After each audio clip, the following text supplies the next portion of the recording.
Pagkarating sa aking bahay, ang lahat ay muling humantong sa isang pamilyar at mainit na tagpo sa loob ng kwarto.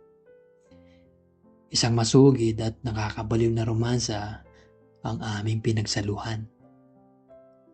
Sa pagkakataong ito, ako ang nagmaneho sa takbo ng aming pagsasama. Gamit ang aking sariling paraan upang ipadama sa kanya ang pinakamataas na antas ng ligaya. Ang mga labi at dibdib ay muling nagtagpo. Ang mga ungol ng kasiyahan ay naghari sa buong silid hanggang sa tuluyang napawi ang aming lakas at magkayakap kaming natulog hanggang umaga.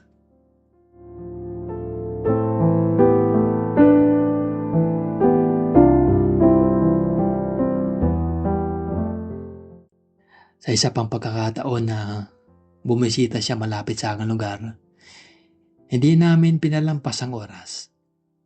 Sa gilid ng kama, magkasama naming hinarap ang bawat kayod at bawat galaw na nagdala sa amin sa rurok ng tagumpay. Habang ang tunog ng kama na tumatama sa dingding ay tila sumasabay sa bilis ng aming mga puso.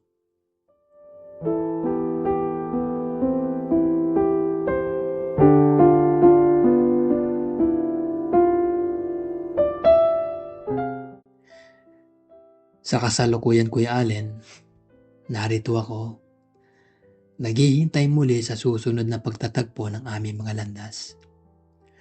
Alam ko ang aking posisyon sa kanyang buhay. Isang lihim na kasintahan, isang taong nasa anino ng kanyang pamilya.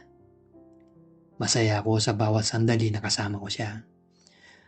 Ngunit hindi ko rin maiwasang maisip ang hinaharap.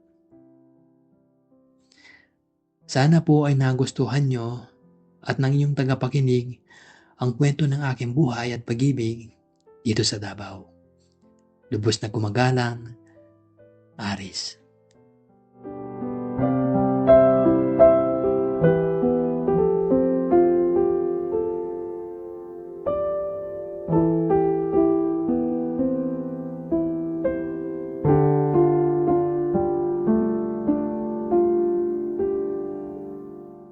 Oh dear Kuya Allen,